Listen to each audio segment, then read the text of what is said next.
পাথরে ধাক্কা না খেলে নদীর গতিপথ বদলায় না, তেমনি জীবনে ব্যর্থতা না এলে সফলতার মানে বোঝা যায় না। সো হ্যালো এভরিওয়ান, আসসালামু আলাইকুম। সবাই কেমন আছেন? চলে আসছি আরেকটা ব্লগ নিয়ে আপনাদের মাঝে। তো এখানে এই যে এটা হচ্ছে সকালবেলা সবার জন্য নাস্তা বানাচ্ছি। আজকে সকালবেলা সবার জন্য নাস্তা হচ্ছে আপনার চাউলের গুঁড়োর রুটি আর নেহেরি রান্না করছি সবার জন্য। নেহারিটা আমার রান্না হয়ে গেছে আর এদিকে এক এক করে আমি সবগুলা রুটি ভেজে নিতেছি। এই যে নেহারিটা আমি কালকে রাতে রান্না করে রেখেছি, মানে পুরাটা রান্না করি নাই, হাফটা রান্না করে রেখেছি আর এখন বাকিটা রান্না করতেছি। তারকে আমার নাস্তা বানানো শেষ, নেহারি রান্না করা শেষ, এদিকে নাস্তা খেতে যাব। খাওয়ার আগে চিন্তা করলাম পানির মগ গুলো একটু ধুয়ে নি, তো আমি এক এক করে সবগুলা পানির মগ ধুয়ে নিতেছি। কালকে রাত্রে ভাত খাওয়ার পর পানির মগ গুলা আর ধোয়া হয় নাই, তো এখন চিন্তা করলাম খাওয়ার আগে পানির মগগুলো ধুয়ে নি।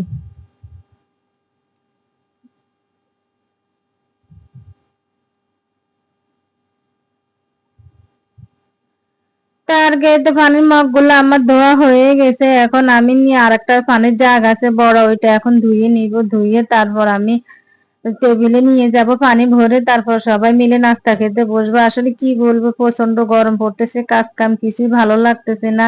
মনে হয় যে সারাক্ষণ বসেই থাকি এসির নিচে যতক্ষণ থাকি ততক্ষণে ভালোই লাগে, আবার এসি থেকে বের হইলে প্রচন্ড গরম লাগে।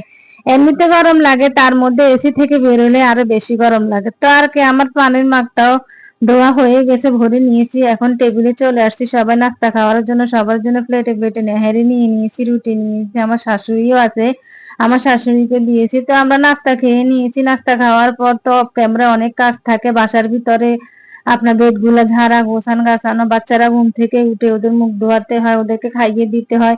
সব করা শেষ হয়ে গেছে, এখন আসছি রান্না বান্নার কাজে। তো রান্নার জন্য এখানে আমি কাতল মাছ নিয়েছি আর কই মাছ নিয়েছি। কাতল মাছ আর কই মাছ একসাথে ফ্রাই করে রান্না করব। আপনার কাতল মাছ বাচ্চারা খাবে, কই মাছ আমরা খাবো। কই মাছ তার বাচ্চারা খাবে না, কাটা আছে। তো আমি মাছগুলা ভালো করে ধুয়ে পানি ঝরাতে রেখে দিয়ে, পানি না ঝরলে এগুলি তো আপনার হলুদ মরিচ দিলে ভিজে ভিজে যাবে। তো পানিগুলো এখান দিয়ে ঝরুক, আমি চুলা ডাল বসাই দিয়েছি। এই যে ডালগুলো প্রায় সিদ্ধ হয়ে এসেছে, আর এখানে পটলের চামা সিদ্ধ করে নিয়েছি, এটা দিয়ে আমি ভর্তা করব। এখন এটা আমি ব্লেন্ড করে নিব। তা আর কি, এখানে রান্না বসানোর আগে কিছু লিচু খুলে নিয়েছি, সবাই মিলে বসে এখন লিচু খাবো। লিচুগুলো আসলে কালকে আনছে, গরমে থাকে না, পচে যায়। তো সবগুলো লিচু খুলে নিয়ে আমরা সবাই এক এক করে লিচুগুলা খেয়ে নিতেছি।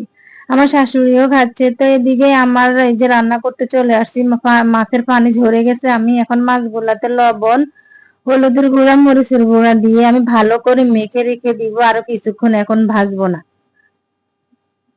তারপরে দিয়ে দিয়ে আমার শাশুড়িকে দেখতেছেন, আমার শাশুড়ি আসছে ঈদের আগে, উনি অনেক অসুস্থ হয়ে গেছিল। উনি ঢাকা থাকে না রেগুলার, গ্রামে থাকে। এরকম অসুস্থ হয়ে গেলে তো ঢাকা নিয়ে আসে, ওনারও চিকিৎসা করা হয়। তার এদিকে আমার এই যে ডালটা হয়ে গেছে, ঘুটি নিয়েছি। এখন আমি ডালের এই পাতিল থেকে আরেকটা পাতিলে ঢেলে নিব আর একটু বাগার দিয়ে দিব। বাগার দিয়ে দিলে আমার ডালটা হয়ে যাবে।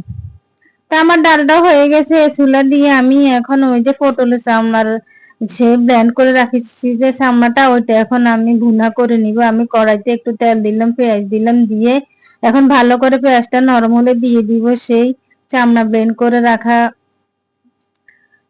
পটলের চামড়া ব্লেন্ড করে রেখেছি যে সেটা দিয়ে দিব। এখন দিয়ে দিব কিছু আদা, রসুন, হলুদের গুঁড়া, মরিচের গুঁড়া, তারপরে জিরার গুঁড়া, গরম মশলার গুঁড়া, পর্যাপ্ত পরিমাণে লবণ দিয়ে ভালো করে নেড়ে চেড়ে ঢাকা দিয়ে আমি হালকা আছে কিছুক্ষণ রান্না করে নিব। এটা হালকা আছে রান্না করবে, এটা তার পানি টানি দিতে হবে না, এইভাবে ঢাকা দিয়ে দিয়ে নেড়ে চেড়ে বারবার নেড়ে চেড়ে রান্না করতে হবে।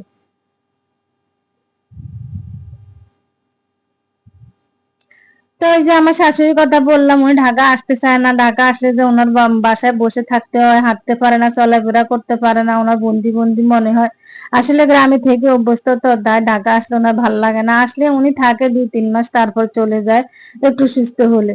তো এদিকে আমার পটলের চামারটাও ভাজি করা হয়ে গেছে, দেখেন পাতিল থেকে ছেড়ে ছেড়ে আসছে। এটা এখন আমি একটা বাটিতে নিয়ে নিব।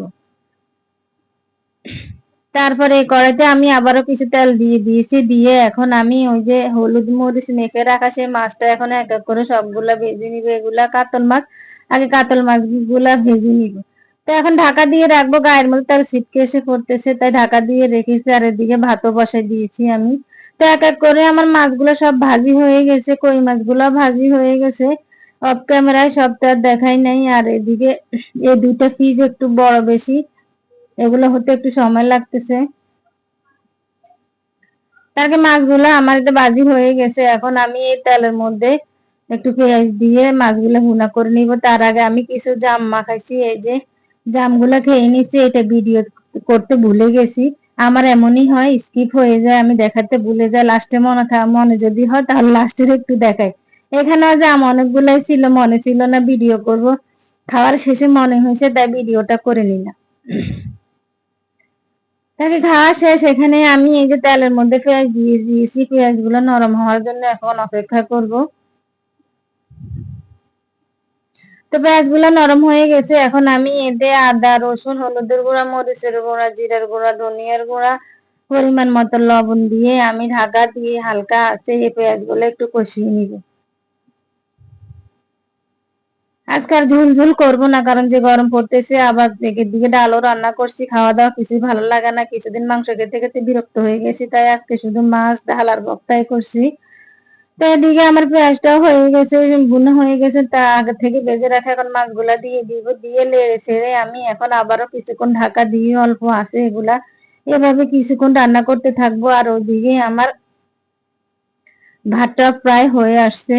আর এদিকে দিয়ে আমার মাছটা ভুনা হয়ে গেছে। এখন আমি মাছটা একটা বাটিতে নিয়ে নিব, আর ওদিকে ভাত হয়ে গেছে, ভাতের মালটাকে নিব।